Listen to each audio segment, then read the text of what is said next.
Good morning, guys. Welcome to Approach the Nerd. And we are doing our WandaVision episode 8 spoiler review video. I'm doing it on my lunch break. So, yay. So, we got about an hour to talk about all the good stuff. So, let's just jump right in. I took a lot of notes from this episode because there's a lot going on, guys. I love Agatha's flashback, backstory, exposition, whatever you want to call it, where they basically show her being tied to a pyre by her own coven. They made it look like it was actually villagers at first, because it was back during the Salem witch trials, and in the comics, Agatha also was actually one of the survivors of the Salem witch trials in the comics. So a little bit different in a way, but it looked like basically she was being burned alive because they said, "Are you a witch?" So they start this whole thing off making you think that it's a Salem witch trial and basically happening. And then they basically say you've betrayed your coven, by practicing dark magic and acquiring more, magic than you're supposed to. And so all of her coven tried to take her out, including her own mother. And as we see how much power Agatha has by basically siphoning and draining all of their magic and youth and life force, basically, from all of them. And then she takes her mother's brooch. So we know that Agatha in the MCU is innately very evil, which is kind of different. I mean, yeah, she's had some instances in the comics where she was not the best, but let's not forget that she was the governess of Franklin, and she was kind of like his bodyguard in the comics. And, she has a son who actually goes on to become a very big Fantastic Four villain, Nicholas Scratch, who a lot of people think that her bunny, Senor Scratchy, is Nicholas Scratch. Could be. He could be in timeout. Because he does have a lot of powers. And, it seems in this version in the MCU, Agatha does not like to be second string, I guess is a good way of putting that, which is why she was so attracted to apparently Wanda's hex. But I'm just going to point out some differences here, because I do know that in this episode, we go on we go down memory lane with Wanda, because Agatha just needs to know how all of the stuff in Westview occurred. Like, how was Wanda able to do this? Because we saw in these flashbacks, we've seen like a lot of really cool details that kind of string together what actually happened and why everybody is trapped in Westview. But it also gives more insight into Wanda as a whole. Like, we've already known that she has a lot of grief, and that she's basically, like, the amounts of grief that she has, she describes it comes in waves. And whenever she tries to stand up, it knocks her back down. And she has even this really beautiful moment with Vision where he talks about grief. And basically, grief is the definition of endless, love, basically endearing love, which, as somebody who's lost a mother and a previous spouse and many, relatives to cancer, I can relate to that. But there are a lot of things that are called out in this that we never really thought about in Age of Ultron and Endgame, any of Civil War, any of these movies. One of them is one of the flashbacks that we see, and I'm going to say a lot about this scene because I have some discrepancies we need to talk about. We see Wanda's parents and her brother Pietro. The father's coming home from trying to sell DVDs. Now, guys, I'm just going to break this down for you. I had to research this because it's, it's somebody who's a film major. It didn't track very well for me. And so the DVD player was initially, the construction of this technology was completed in September of 1996. I know this because my daughter was born in September of 1996, and we didn't own a Blu-ray player, a DVD player. So I think Japan got it first, then America. We got it somewhere between 97 or 98. How on earth did a poor Sokovian family whose father was trying to peddle DVDs to people, how could they afford a DVD player? I mean, if you really put this in perspective, had they had a DVD player, they wouldn't have to peddle DVDs because they could sell it and they could feed their family for a year. I'm just putting it there. It is like the equivalent of us buying a PS5 right now. Uber expensive. So how did they have a DVD player? So that's number one. And number two, the Dick Van Dyke Show It was released, and I had to look this up because it was very confusing for me. It was released on DVD in sets starting in October of 2003 and to June 2004, and then remastered later for better color 2015, and also to have HD. So how did they have all of these seasons of all of these shows that weren't even released to DVD yet?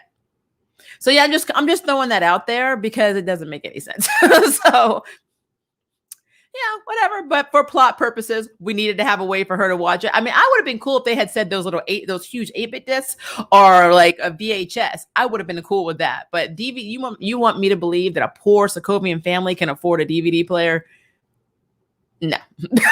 Like, no. That's not tracking with me. But anyway, so we learned that we see what the parents look like. They are not the people in the commercials that we all thought. We thought that because all the commercials were dealing with Wanda's trauma, that of course those two, the repetitive man and woman we kept seeing in every commercial had to have been, her parents, but they're not. So now I'm like, who the hell are they? I'm like, what was the point? Like, so yeah. So let's get back on story. So we see the incident where the Stark bomb basically lands in their apartment. First we see the explosion. So they're watching the Dick Van Dyke show to practice their English together as a family. And then the bomb hits their house. The parents are instantly killed, and Pietro grabs his sister and they go under the bed. So Wanda and Pietro are trapped for 2 days in their house. But what we didn't realize when they talk about the backstory in the MCU movies is that bomb should have gone off, because I guess Stark technology is pretty on point. It doesn't really fail. So it should have gone off. It shouldn't be sitting there active for 2 days. But we see Wanda reach her hand out. So it's implied that Wanda had like kind of, powers that were in development are developing witch powers, not mutant powers. Not, Hydra, Mind Stone infused powers, but she had powers as a child. Something else I'm going to ask. This is completely nitpicky and completely whatever. As somebody who has naturally reddish brown hair, my hair is actually not this dark. It's all camera crap. I thought it was interesting that everybody in her family had dark brown to black hair. And it made me wonder why Wanda chose to dye her hair red. I know it's comic accurate to Wanda, but I wonder what made her, you know what I mean? It's just something I thought was interesting. Why the red hair? You could have just kept your hair dark. I mean, heck, DCEU has a blonde Lois Lane. So, I mean, the hair color wouldn't have mattered. I was really curious what that choice was, but that's just me throwing that out there. All right. So potentially little Wanda, who, if you look at the timeline of when this happened, 1999 is when the bomb was, her parents were killed and the bomb was like basically in their house. So then we see a scene with her talking to Vision, of course, with the whole, her missing her brother and the grief scene, very pretty scene, which is also very foretelling of their status. It's almost like he was telling her how to handle the grief when he dies as well. So it's not just the Pietro scene, it's also Vision, her losing Vision too. And then we see everything with the Hydra experiment, how everybody else, and we already knew this, her and her brother were the only survivors of the Mind Stone experimentation that they volunteered for. But we see that when she touches the Mind Stone actually comes to her, and it shows her a vision of her canon, Scarlet Witch outfit. And then it lets her live, and I guess infuses with her more or boosts her powers. Because to me, it feels like her chaos magic was boosted by the Mind Stone.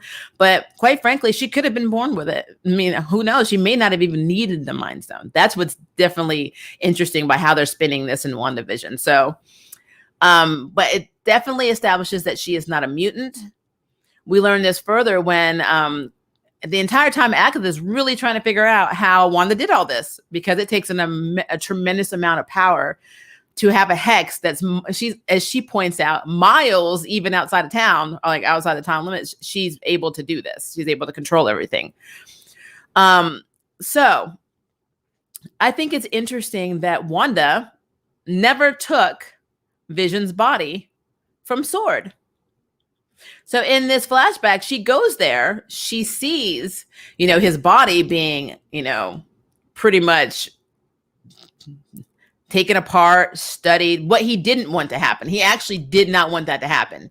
He wanted his body to just be like either destroyed or whatever. He did not want to be a weapon. So Hayward, the a-hole of the MCU right now, went against Vision's wishes because what did he say? It was $3 billion worth of vibranium.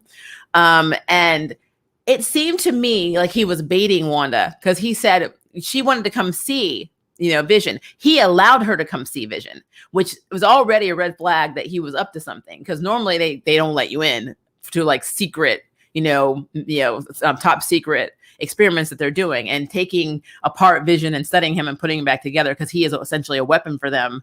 That's a very need to know basis experiment, but they let her walk in. And so that was already a red flag for me.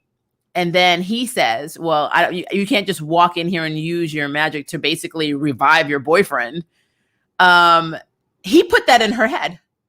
But then I don't know how he knows the extent of her abilities. Like, I don't even remember them having a conversation or he even being a concept anywhere in any of the MCU movies. So I don't know what they know, should I say, about Wanda. Like, what records did they find from Hydra about her abilities? Because to me, when you see the whole experiment with the Mind Stone and the Hydra base in the past, they didn't even get it all on video. So I don't know how he knows the extent of her magic. So that's something that's interesting. And I hope they explain that. We have one episode left, so probably not. But that was really interesting that he put that in her head.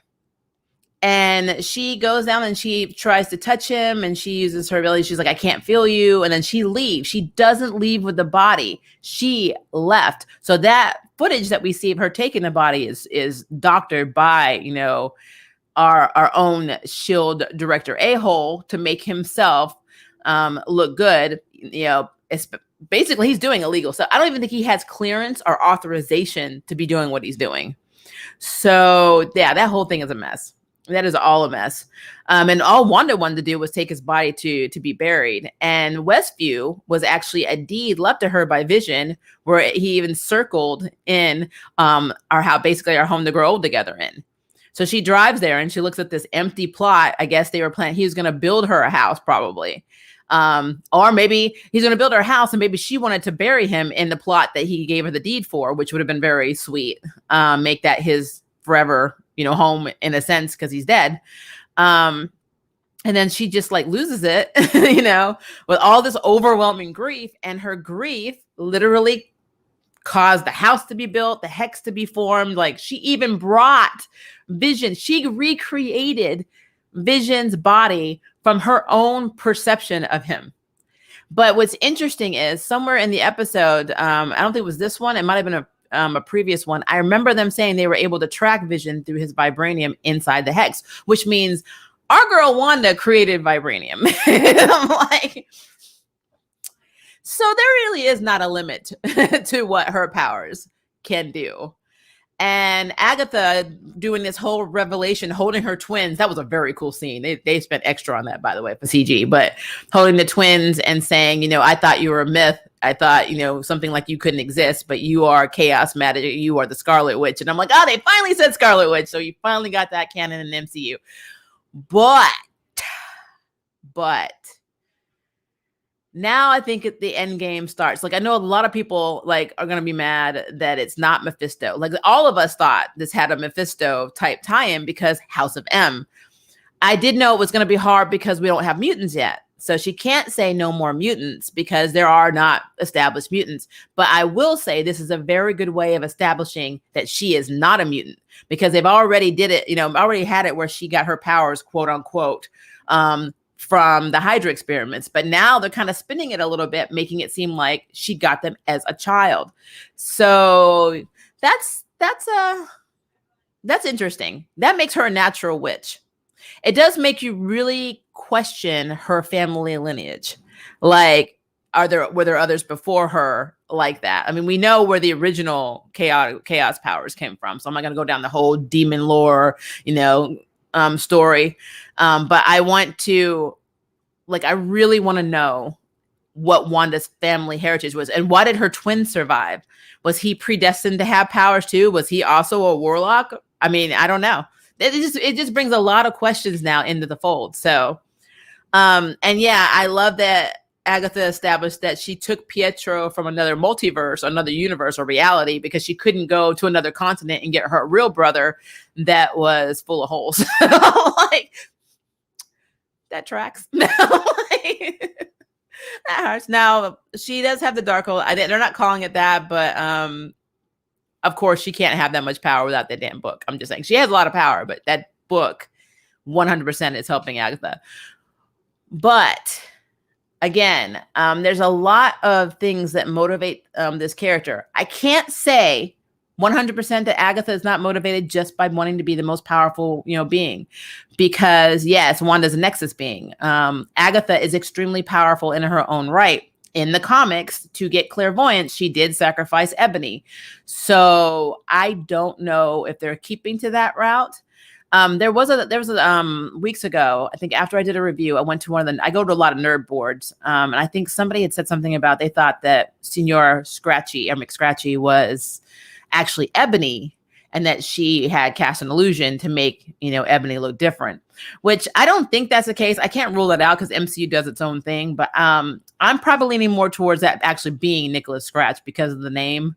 And she just doesn't like the fact that he's getting too big for his britches because, he has lots of kick-ass powers in the comics, especially when he's older. So she probably did cast a spell and make him into a rabbit. And that would be interesting because I am still convinced if that kid is not Franklin on the milk carton, then that's probably Nicholas on the milk carton, the missing child. But that's just me. But I really, you ever just want to see Mephisto so bad in the MCU that you still don't want to give up hope, even though we have one episode left and everything's pointing to Agatha being the big baddie. But I do know the MCU does twist a lot of stuff too. So we have no idea until we see this epic battle between Agatha and Wanda, and heck, even Monica and Agatha. We won't know until we see the last episode. And then we might not even know then because they love to just leave things open-ended, and we have to wait till Doctor Strange too. Good way of making you see that movie, by the way. Making you really need to see it because of what happens in the end of WandaVision. So I don't know. I just have a lot of questions. But yeah, I mean, this was a really good episode. I love that we got this kind of exposition on Wanda. I mean, we all know how screwed up Wanda is, how much she's lost. We all know this. It was great to see her driving through this town before she hexed it and seeing all the people that we would go on to see later. And they were kind of walking around this kind of dreary, rundown New Jersey town that was like, it was just like their day was like, we have nothing going on in our lives. And then bam, she just, redoes it. She redoes the whole thing, starts in black and white. But that, I mean, essentially, if you're really taking anything from this episode, it shows you that Wanda is OP as hell.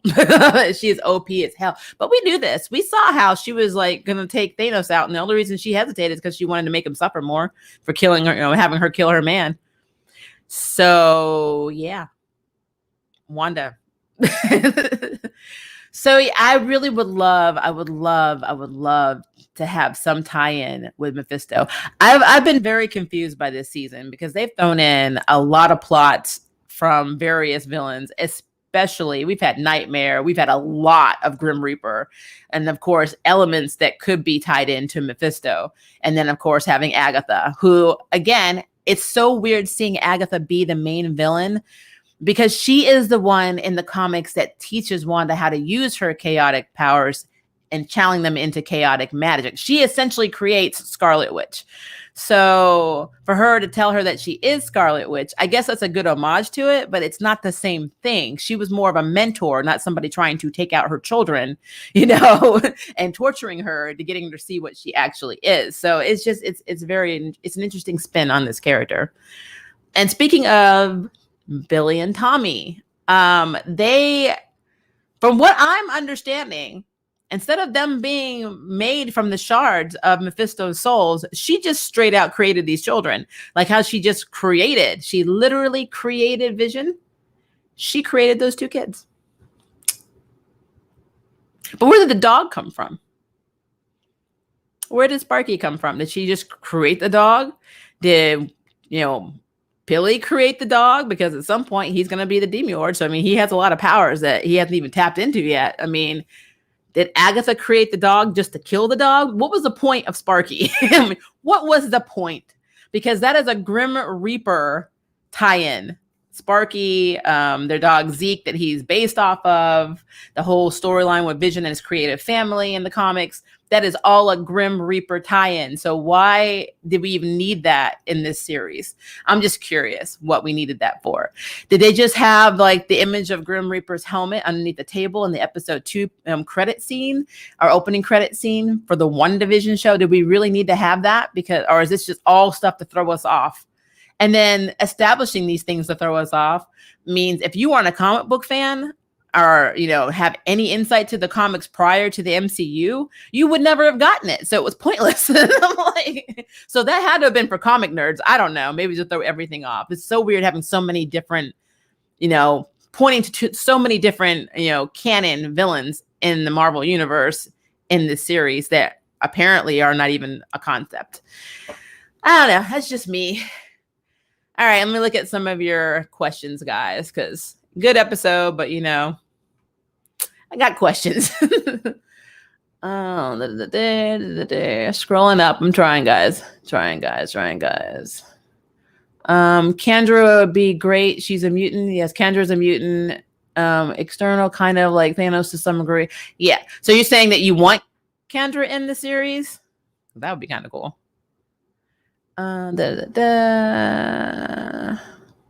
Oh, I left something important out. White Vision. Let me just popped in my head thinking about Apocalypse for some reason, but White Vision.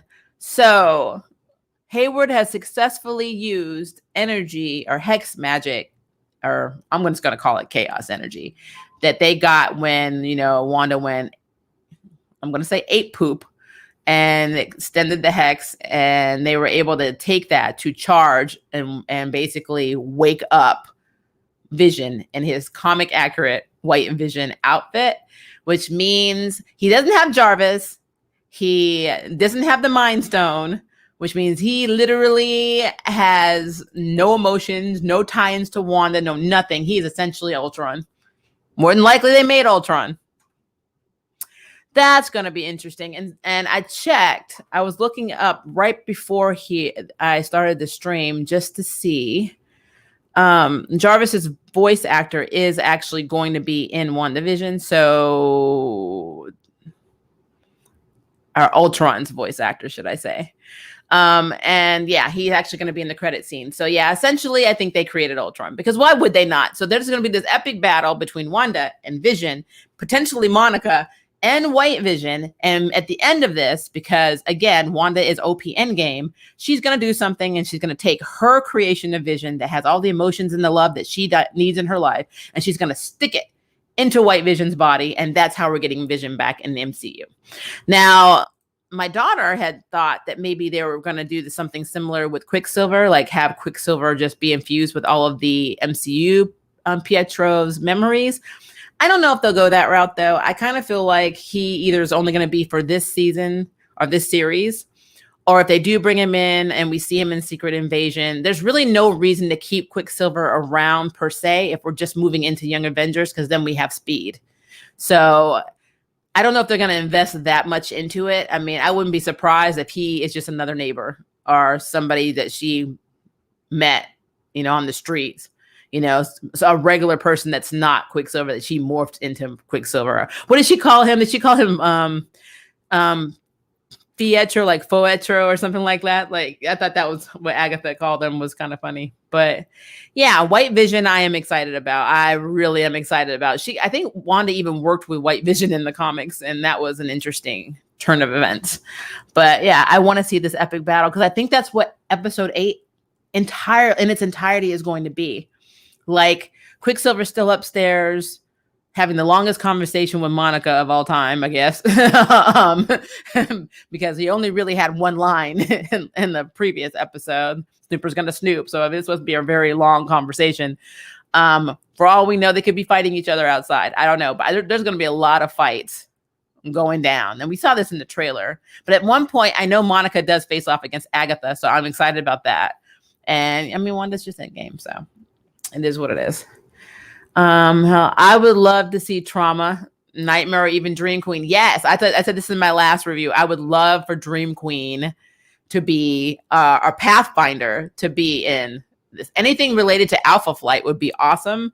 But if we got Dream Queen, if we got Pathfinder, when we would get Goblin, all of that would be awesome. Let's see. I'm hoping that WandaVision gets to season 2. Let's see, because I'm hoping to see their Mephisto, Talisman, Shaman, and or Daniel Drum. I don't know if it will. It should, but I mean, what would they do? I mean, it wouldn't be WandaVision if the hex is broken. So it would probably be another series, but it wouldn't be WandaVision. It would probably be something different. But I guess they could call it WandaVision if WandaVision is successfully merged with her hex version of Vision. Then they can go on and it would be WandaVision as in the couple instead of just a TV show. But who knows? I mean, Kevin does his own stuff in the MCU, so who knows where he's going with that.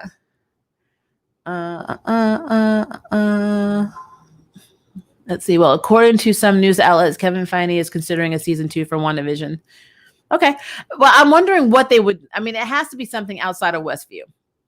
Unless this series ends with her merging the Vision together and then them hiding out in Westview, letting all the people go, but keeping the hex up just for them. That is a possibility. And then they can raise their boys who are future Young Avengers. I just wonder, because I know, if I remember correctly, it's been a minute. I think White Vision was very heavily in the West Coast Avengers, which again, when Kate Bishop forms her West Coast Avengers team, they do have, I think Billy would come in and out. Occasionally we would see Tommy. So they did have kind of like that connection. So like we had the West Coast Avengers and we had the, I guess, children version or the next generation West Coast Avengers. So yeah, I need to go back and see that because it's been a minute. Because West Coast Avengers with Kate Bishop's group with America Chavez and them, they get a lot of flack.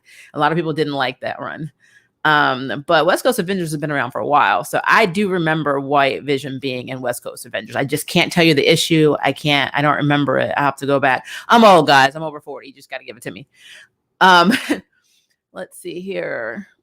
So you're saying that Wanda is just going to add some seasoning and color division by merging the two via spell? Heck yeah. Absolutely. She created him by bringing him in. She literally recreated him from her memories, from her grief, her pain, her, as they say, love endearing, and it's just interesting that she has that ability. She is so OP.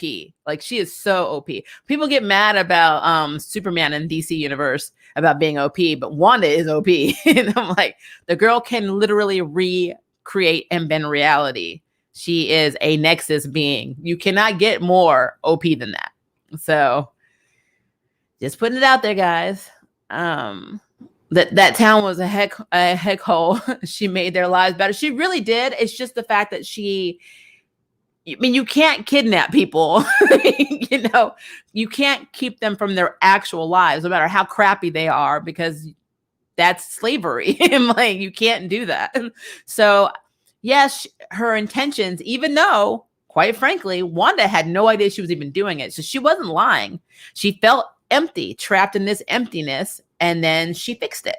She fixed a reality where she didn't have to be alone anymore, where she could have the person she loved back again. What I don't understand is that if you can remake Vision and you can make 2 children, why can't you recreate your own brother? I mean, I feel like she could. Maybe the only thing that limits herself is herself. I don't know. That's a question, I guess, for another day. But you would think that she would be able to, and within the realms of Westview, recreate her brother too. I guess Hawkeye can rest easy. Wanda killed him several times in House of M. She really did. Well, we're getting a Hawkeye series, so we'll see. Maybe he'll die again. I know the issues was in the West Coast Avengers. There was a lot. There's a lot of things people didn't like about it, but yeah, I didn't mind West Coast Avengers, so maybe I'm just in them now. I didn't mind the new team or the younger generation. I mean, yeah, some of it was campy, but I mean, it's fine. I mean, there's so many different versions. From what I remember of Wanda's magical bloodline comes from both her mother, who was a previous Scarlet Witch, and her father, who was a low-level magical kind like John Zatara. So he was okay. Huh.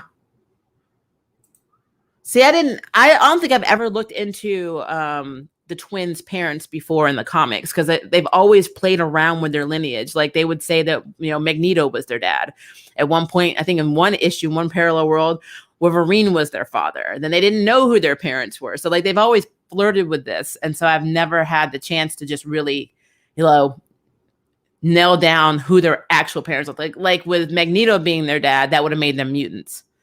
So, or Wolverine too. So I don't know, but I kind of liked it initially because I liked the fact that Polaris, who's also extremely powerful in her own right, that Lorna was their older sister.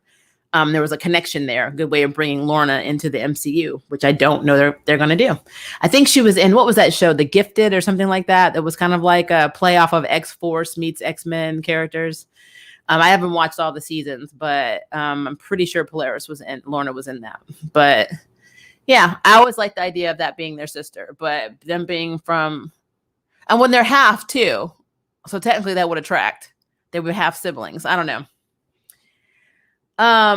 Let's see. I miss Polaris's relationship with Quicksilver and Wanda. Yep, when they were actually siblings. I do. I love that whole dynamic. I was really hoping, and who knows, they might bring that in. They may have, maybe the father slept around and, maybe the parents that were raising them aren't their real parents. Maybe we'll find out later in some show, series, or whatever in the MCU that Wanda's real parents are not that sweet couple that was showing them the Dick Van Dyke Show that can't exist during that time because it's 1999 and it wasn't released on DVD yet. Not letting that go. I thought Polaris was the younger sister. I thought Polaris was older by a year. And then there was the twins. I mean, you could be right, Jed. I'll have to go back and look again. Again, almost 45. I read these comics like 20, 30 years ago. So I don't know. And then when they redo universes too, they rip things apart and then put them back together like the crap that was, One More Day. I don't know what they do to the actual backstories of these characters. So some could be age, some can be DA. I mean, it's just really weird. So, but I want to say, and I'm going to have to look at it because it is a really crazy, like the timeline is just really weird in Marvel and DC as a whole. All of their stuff is all over the place. But I want to say that Polaris, I thought, was 1 year older. Because I remember she was with Havoc for a long time. She was Alex Summers' girlfriend. She was a big... I want to say they were X Factor. Weren't they X Factor or X? I can't remember if they were X Factor or X Force. So I have to go back and look because I remember Siren being on that team. Warpath, I think, was on that team. I'm gonna have to go back and look, but I want to say that Polaris is a year older, but please don't quote me on that. I could be completely out of my mind. She could be younger, but I thought she was a year older than them. But either way, they're half siblings, and Polaris proved to be just as crazy as Wanda at times in the comics. So, and I loved her character. X Factor. Thank you.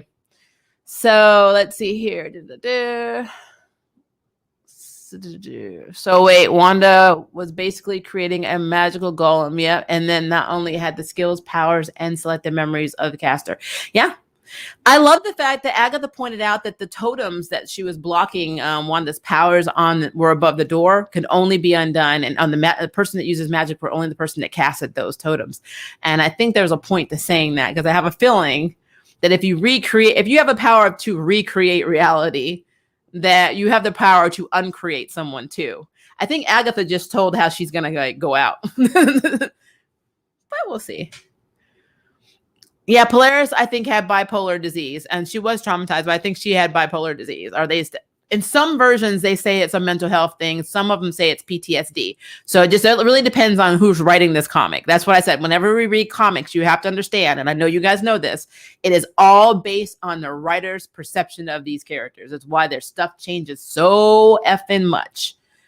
But yeah, I know she was a survivor of the Genosian massacre, but to be fair, she was a little crazy before that. I'm just going to throw that out there. She had issues of being a little off before the Genosian massacre. Let's see. All I know is that Spider-Man has been Spidey for 13 years as as of Original Sin starting off at age 15. Yeah, I mean, let's be fair. All these characters should be dead. Like, there's no way you stay in your 20s or 30s since 1965 and 1972. I mean, it's just what it is. They just got to be young. Moving back up. Sorry, I'm trying to get it so because it keeps scrolling back down.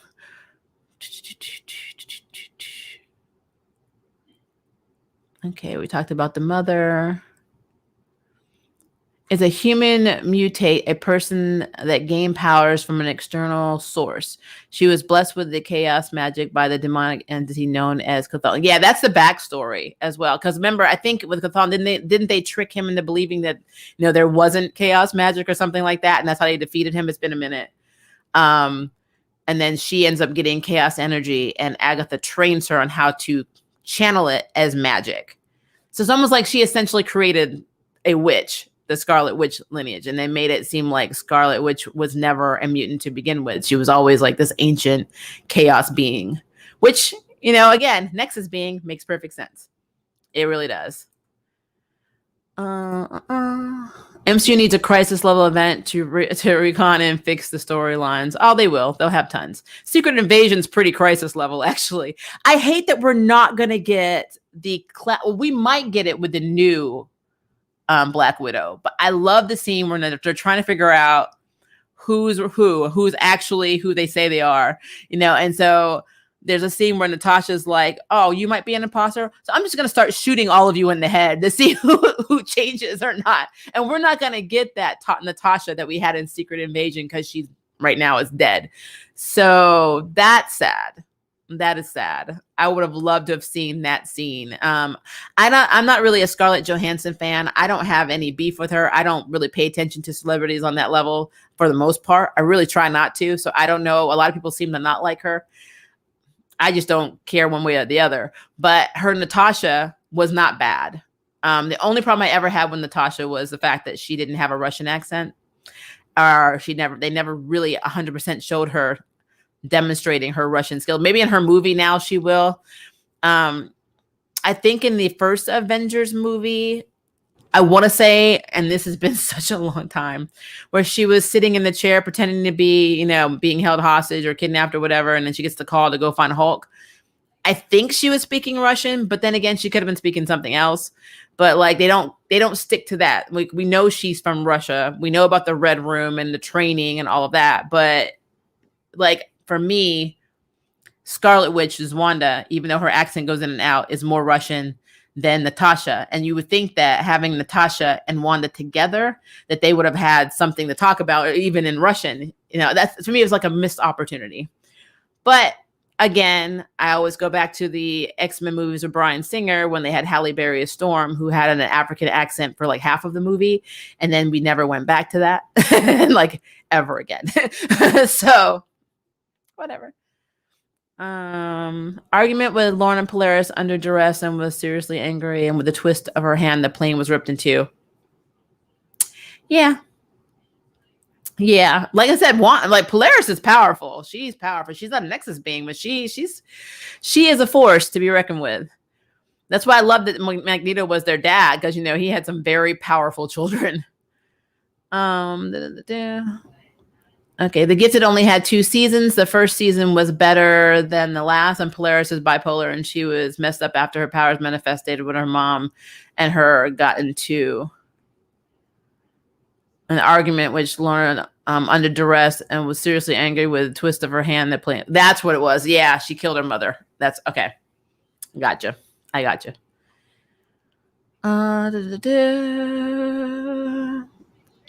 Okay. No, we're still talking about Polaris. Age is a problematic discussion in Marvel. It really is. It really is. Well, like even looking at this, Wanda was born, according to the MCU, she was born in 1989. So she would have been 10 years old when her parents died. So that's 1999. And that's why I was talking about the DVD player situation. Because if the United States did not get a DVD player until 1997 or 1998, I am not going to believe that a poor family in Sokovia had a DVD player in 1999 and were trying to sell DVDs for money, I guess, to get, food and stuff, when all they really had to do was take said DVD player outside to somebody who had money and say, I'll sell you this DVD player, for money, and then that begs the question, how did you get the DVD player to begin with? Because again, that would have been price wise what we would have been paying for the PS5. Yeah, it would have been like $600 something, but back in those times in the 90s, $300 was a lot. $300 is probably a lot for COVID. That probably would have fed them for like a year or two. So it's hard for me to suspend my disbelief that this family had all of these different seasons. And I didn't check all of it. Like, I think they had I Love Lucy. I know they had the Dick Van Dyke Show, because that seems to be Wanda's favorite, which is, why we got that. So more than likely, we probably had Malcolm in the Middle and all these other ones in there too. All DVD series that were not released in 1999. So yeah, that was a little far-fetched for me.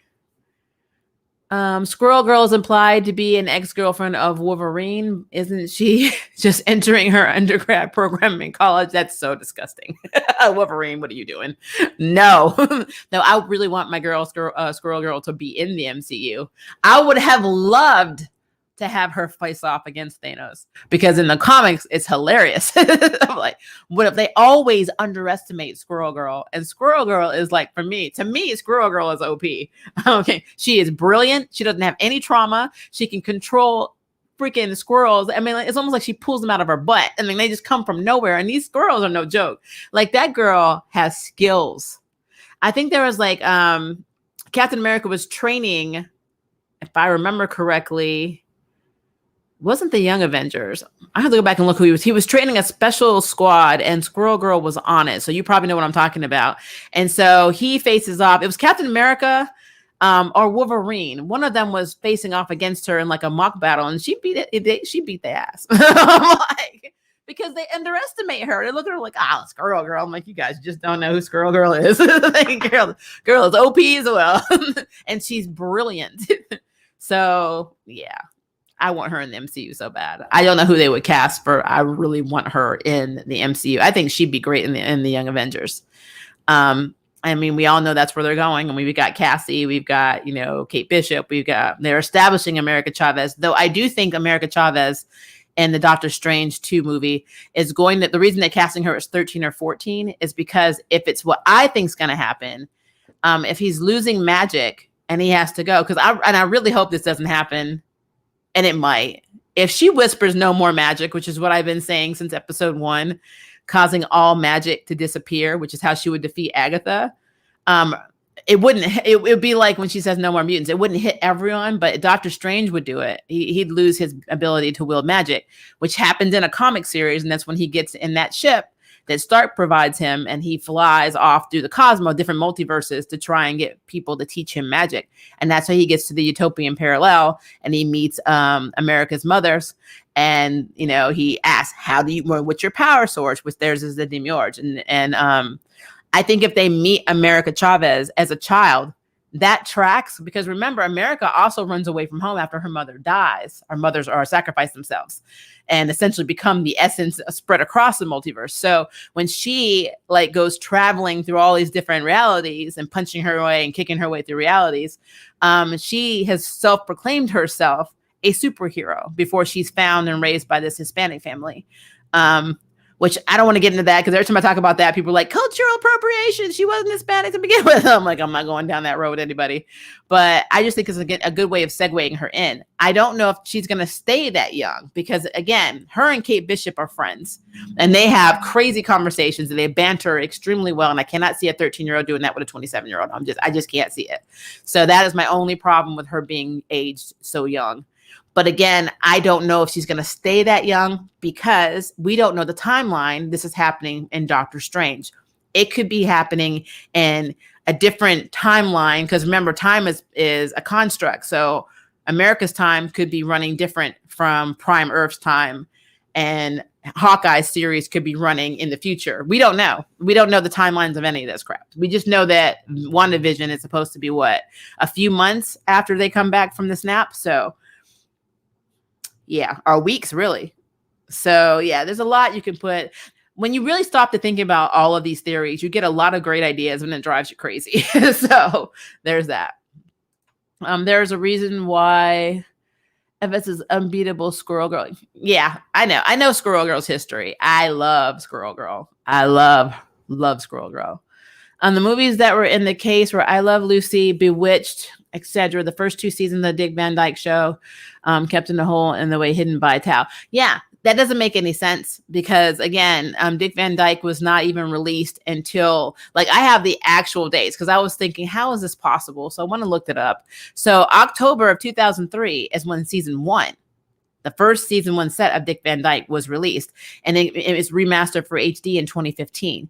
So they don't release the second season until June of 2004. You can Google this. They'll actually show you the release date. So how did they have these seasons in 1999? And how did they have the DVD player?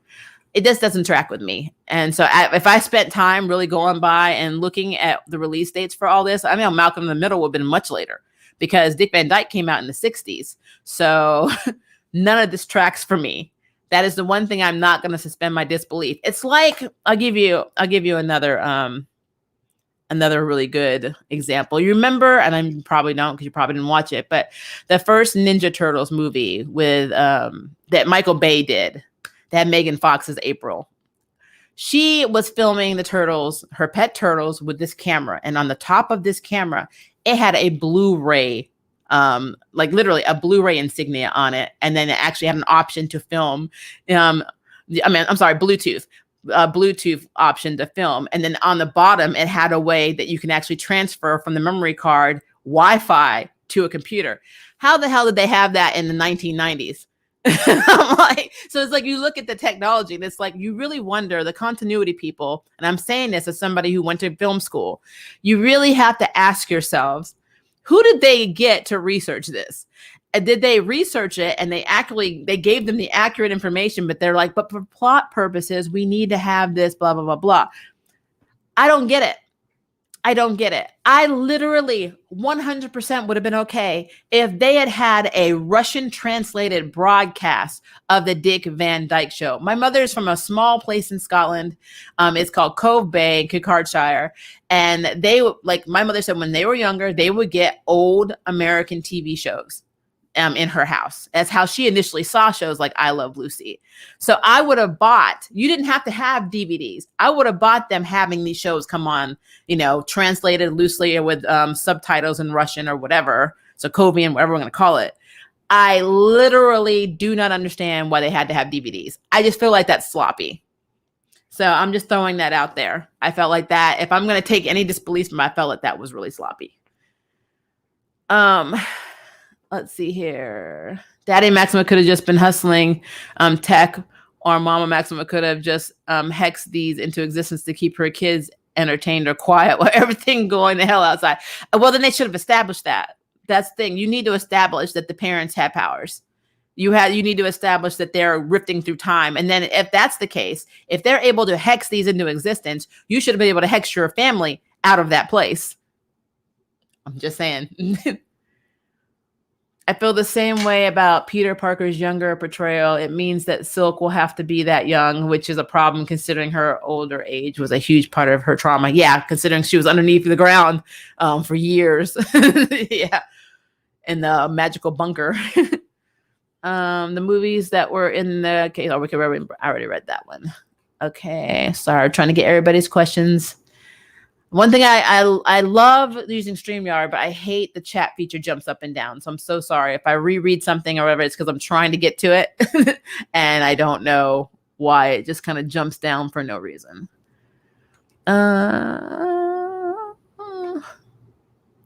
Okay, so we already talked about her mother might be a witch, which is, I mean, it's probable. It's probable. I really wish that though, and I said this before, I really want her. I want them to be adopted. I want the twins to be adopted and not know that they're adopted. I don't think they're going to do that, though. I still want to know why her hair's red.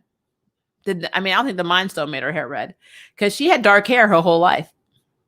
And then why did she start dyeing her hair red? I mean, yes, I know the actress has reddish, like blonde or strawberry blonde hair. I know that Wanda in the comics, her hair deviates from dark brown to like really, really red. They could have kept her hair as dark brown. It would not have been inaccurate. It wouldn't have made a difference. I just really wonder what the choice was for that, because it's interesting seeing every flashback of her with dark hair and then her having really light strawberry blondish hair, like when she has powers. It's very interesting. Okay, basically it's entitled white man syndrome. The second Wanda walks in, he asserts her as a threat and a potential tool to be used in his own future plans, only for them to backfire. Oh yeah, Hayward, all this is going to backfire in Hayward's face. He's not that intelligent. He's just trying to cover his own ass because he wasn't supposed to be doing any of that stuff. Vision was very clear that he did not want to be remade into a weapon. He did not want his body experimented on. And that's exactly what this man did. And I guarantee you that Monica's mother did not sign off on that. So it was easier for him to point the finger at Wanda than point the finger at himself. And that's why he made her what she is. They might just carry the genes, but I hope they are adopted. Yeah, I really want them to be. Just think how awesome it would be for them to have a whole other lineage story about her parents and her, like, because we know her backstory. We need to know the full bio, like why she is what she is. That's the one thing I hate, even in comics. If you don't have that backstory, it's like, why are you this powerful? Why are you so OP? What is it that makes you what you are? You know, it's just something that you're left hanging with that question mark, and it kind of drives me crazy because I really want this plot to be pushed forward, and I feel like we spent so much time in the past in this series, and now we have one episode left, and you're gonna have to cram all of this stuff into 30 minutes, because I doubt we're gonna get an hour. We're gonna cram all of this into a 30-minute episode, and I don't know, I really wish, don't get me wrong, I have thoroughly enjoyed WandaVision, but I really, really want them to have a forward plot. Not something that's just like, okay, well, we're going to stop right here. And then when we have Doctor Strange 2, then we're going to get a little bit more. But don't worry. Then when we have Spider-Man 3, we'll have a tiny little tie in there. And then all the TV shows will tie in too. Don't worry about it. Like, I want to see how this show affects Falcon and Winter Soldier. Will it? Because they're all supposed to be connected. By the time we get to Shang-Chi, I want to know exactly what's happened. Like, how is this unfolding? How is Secret Invasion going to affect all of this? Because we're all leading to that too. There's so much. We're getting Young Avengers. We're getting Secret Invasion. We were getting so many things very, very quickly. The fact that we saw Sentry's belt in the last episode. Sentry, Illuminati. Are we getting the Illuminati? We have Secret Invasion. We should have the Illuminati. So if we have the Illuminati, are we getting our traditional Illuminati members? That means we have to have X-Men characters. We need Fantastic Four. There's so much. There's so much. Will Nick Fury's Secret Invasion television show conclude Secret Invasion? Or will that be the build up to Secret Invasion? And then we actually have movies or a big Endgame style movie about Secret Invasion. It just makes you scratch your head. It's like, what's happening? But it's fun because it's boring if they went canonally just off the comics, because we know what happened in the comics. We need to know what's going to happen in the MCU version. So I am excited for that. I'm also excited to see how Guardians ties into this, because I'm sure it will. But yeah, there's just so much. There's so much. Like I've left with a lot of questions, but my biggest question, I think, is what's next, because we have one episode now to conclude all of this madness. If Agatha is truly the only big baddie of this season, my honest opinion is that is a missed opportunity to literally let Mephisto in, because Mephisto does so much damage in the Marvel universe that MCU could really benefit from having to clean up all of this shit. So that, to me, like, let's be real. Thanos was a huge intergalactic, cross the board threat affecting everyone, not just superheroes, but humans, the earth as a whole. But you don't get bigger than Satan. I mean, Mephisto is effing Satan. So the probability and potential of him screwing shit up is 100%. I mean, he can look at you and make you stab yourself in the eye. He can make you put your daughter or your son in a blender, or baby in the blender. I mean, he can do whatever he wants. It's Mephisto. I'm just flabbergasted by all of that. So, and then the whole thing with the twins being a construct of Wanda and not being made out of his shards is just that's definitely a new direction, because that's not what happened in the comics. So Wanda just didn't create something out of thin air like she did with Vision, but apparently she did. She made herself pregnant. She wanted to have kids. Bam, she was having kids, which still, I don't know. It kind of rubs me the wrong way. I feel like there's more to this story that we're not seeing. So maybe there will be a huge revelation in our last episode, like a huge revelation. I don't know. So once the twins say, "Daddy, why are you white?" would that mean he would go full Terminator on the boys? And Billy pulls a trick from his mama's playbook and be like, "Come back to us, be yourself." Maybe. I think Mephisto is an end of series finale like the first in Buffy. So if Shisho was a one hitter, then yes, by that already is going to be further telling on their story. So no. It could be. I think it would be funny if we had, "It's been Agatha all along," and then you go back and say, "And Mephisto." Like, and he's like at the end, like they play her opening and they're like, "Don't forget me," and then it ends on Mephisto. I don't know, but they gave Agatha the ability to drain the life force out of her entire coven, so she can do that to the boys to get more powerful. They're basically taking what Mephisto did to the twins and gave it to Agatha. So then essentially Agatha is like, "Well, I'm just going to take their powers and drain their life force so I can fight Wanda." That's messed up if they do that, but it just invalidates everything that, Mephisto did. And he's done a lot of crap. I mean, he's ticked me off a lot. That whole Spider-Man line where he basically makes, Mary Jane and Peter give up their life together and their marriage to save Aunt May, who at this point is like 700 years old and has had a good run. It's just stupid to me. That was a hard, but it goes to show just how effed up Mephisto is. He did it just because he wanted to. He did, "Oh yeah, I'll bring her back to life, but give me a wife." It's just stupid.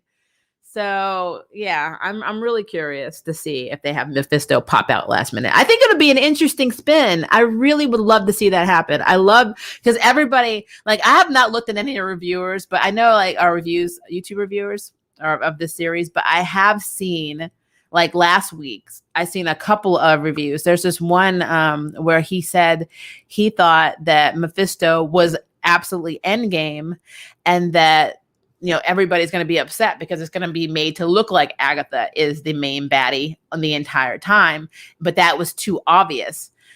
And I got to thinking about that, and I'm like, that's true. I mean, MCU is doing something, but to be fair though, they have a lot of content that's future planned. So this whole series could just be Agatha, and then we learn later on that it was Mephisto pulling the strings all along. And we don't learn that until we get into like Doctor Strange 2 or even another movie that's coming out. So, or even season 2, if we get a WandaVision. I mean, it could be, there's so much.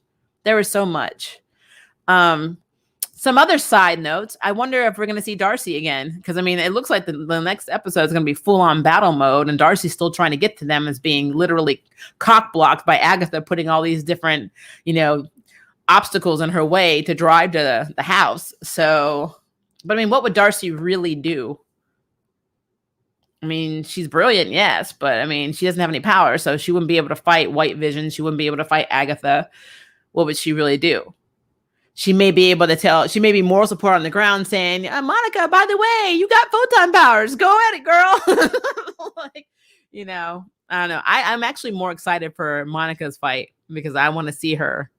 I mean, she's having her have her photon or be photon basically, and then have her potentially be the next Captain Marvel, having her be established in this series is effing A. So I'm so excited for this. The only thing that would have made this better for me is if they had brought Blue Marvel in, because I really wanted Blue Marvel to be that physicist.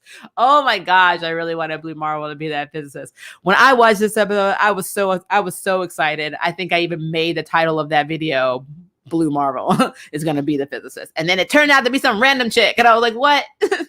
Or as somebody pointed out in my comments, it turned out to be a major who could have been representing the physicist. So I guess I shouldn't really rule out that it wasn't, Blue Marvel, but it just seems like, I don't know. I really want it to be Blue Marvel. Can you tell? So wait a minute, Maria, do you think Mephisto is going to come in and be hella pissed that Wanda throw off the mystical balance by saying no more magic and be like, you done effed up now? That would be cool. Because think about it. She can't say no more mutants. I remember watching a BuzzFeed episode with Elizabeth Olsen when they were talking about WandaVision, and she did whisper no more mutants in there as like a kind of Easter egg to this series. But again, you cannot under any circumstances whisper no more mutants if you've never established mutants in the first place in your continuity. So the only thing that is canon that is constantly being talked about in this series is magic. That's the only thing. We have magic from Doctor Strange. We have Wanda now, who's basically has chaos magic. We've got Agatha, who has dark magic.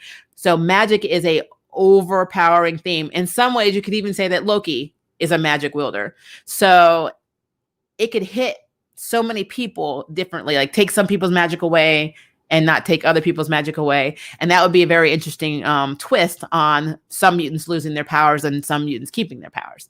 So I would be down with that. If she said no more magic, I would be down with that. That was my original theory, is that was what she was going to whisper at the end of WandaVision, no more magic, because she's going to be so overwhelmed by the loss and everything that's happening. She's thinking if magic is just gone, then there's no chaos, or there's no, there's no loss. And so her whispering that, thinking she's taking her own magic, is going to cause other people to lose their magic, like Agatha specifically, Doctor Strange, unfortunately. Many of the people in Doctor Strange's universe could be affected by that. Yeah, I think that would be a really smart move because you don't have mutants. If I was writing it, I would do that. So, yeah. Yes, Loki is a magic wielder and so is his mother. Yeah. So he would think about that. Loki's having his own show too. At the end of his show, you could see him be affected by what she said, in that time. Like, because I'm under the opinion that Loki and all these other shows are probably, their timelines are running simultaneously as WandaVision. So whatever the effects will be happening either during or at the end of their shows. But yeah, I think that would be really cool to have her completely take out magic and then having Doctor Strange go on this journey and into the mouth of madness, into all these different realities, because we're opening up the Nexus to try and get magic back. And then the attempts are going to distort a lot of stuff. And it's also going to have effect, obviously, on Spider-Man, because he's going to get to meet all the different Spider-Mans of all the Spider-Verse. So there's so many things you can do with that. I get these grand ideas. It's just, I don't think MCU is going to do it. So they're like, yeah, we have these grand ideas, but we don't have the budget for all of them. So we're just going to do this. So, but I think her whispering no more magic would be amazing. That is my main theory, is that she should whisper no more magic by the end of the episode, the last episode. Will she? Don't know. I don't know. But that's what I want to happen. I want her to do that. So I've literally just waited for a literal second that every magic user in the damn town would pull up like, you think you slick, huh, Wanda, that a novice could just whammy us into the sitcom. Yeah, well, they have Arcana Jones, and I thought, she's a magic welder. She actually can use, she's not a reality bender, but she does have the ability to affect small probabilities, like pockets of reality. And since we had Phil Jones and Arcana Jones is his wife, then it kind of makes sense that, that's her. They never went back to that, though, which is interesting. As a matter of fact, they made it seem like Phil Jones wasn't actually Phil Jones. But it's so weird because you see him sitting there and you see the woman. She's blonde in the comics. She was blonde and she was like, do these earrings make me look fat? And I'm like, why have her in this scene? And she's not Arcana Jones. I don't know. I'm just, like I said, the MCU has been throwing stuff around in this season to throw everything off. So, but it would have been really interesting to have Arcana there. Very, very interesting. But we haven't seen her again. This is what happens. They have these little Easter eggs and then they just go away. And then we don't. I always feel like they don't do things for no reason, but we could probably get the reasoning in 5 years. So, someday this character will be important. But yeah, what will be revealed next week will probably be that Nicholas Scratch is the bunny. It's Senor Scratchy. And he's punished for stepping above his station, because mommy could be the only one that steps above her station. But he will be established because we're getting a Fantastic Four movie, and we're getting kind of the Conqueror. We're getting a lot of tie-ins. But I mean, Nicholas Scratch is a very big Fantastic Four villain, so more than likely that is him. There's no reason to call him Scratchy. But that means if it's not Franklin on that milk carton, because God, that would have been such a good opportunity to introduce the Fantastic Four through their kid and Mephisto. If that's not Franklin on the milk carton, then more than likely it's Nicholas.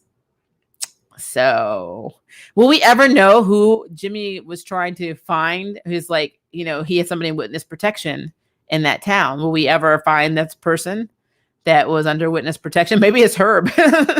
Maybe it is Herb. I don't know. I mean, and then what was he in witness protection for?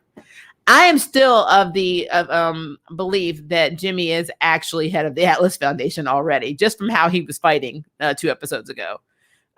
He comes off as being meek and not knowledgeable. Well, not really not knowledgeable, but kind of like a pushover. And I think he's anything yet. So that means we probably already have a Yellow Claw in his universe. We just haven't seen the Yellow Claw. Because if I remember Atlas's the Atlas Foundation's whole mission to try and groom Jimmy was to create a supervillain for him.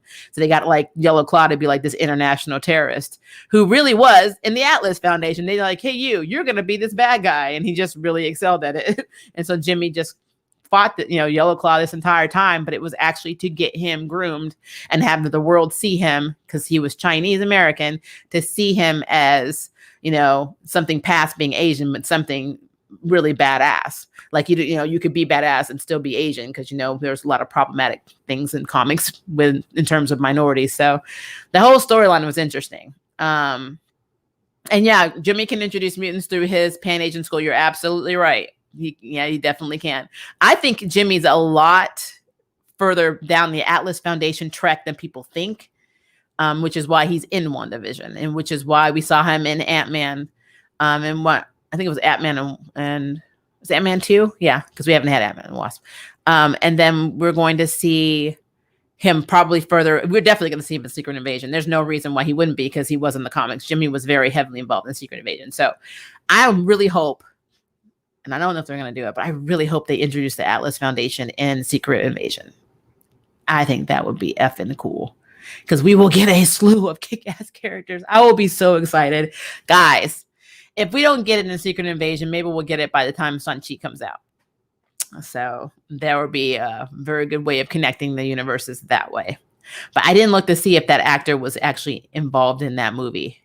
So I have to go back and look at that. But yeah. So my lunch break is almost over, guys. As always, please continue this discussion in the comments below. Let me know what your theories are, because I've been rambling about mine, which probably aren't going to come true, but they should, because they're awesome. But I want to know what you guys think could happen in episode 9. What do you think this series is going to go after? Like, how do you think it's going to affect Doctor Strange and all of the other movies that are coming up through the MCU? Because we know they're connected. They've already said they're going to be connected. What do you think? How is it going to affect everything individually? I would love to know that, because I love conversations. So put that below. I did post something on the community chat about the Fate Winx saga series. If you guys wanted me to give you our opinion video on it, seems like you do. So I will be working on that this weekend. So yay, made more work for myself, because I love you guys. So we will talk about that. I am still playing around with our memberships and Patreon stuff.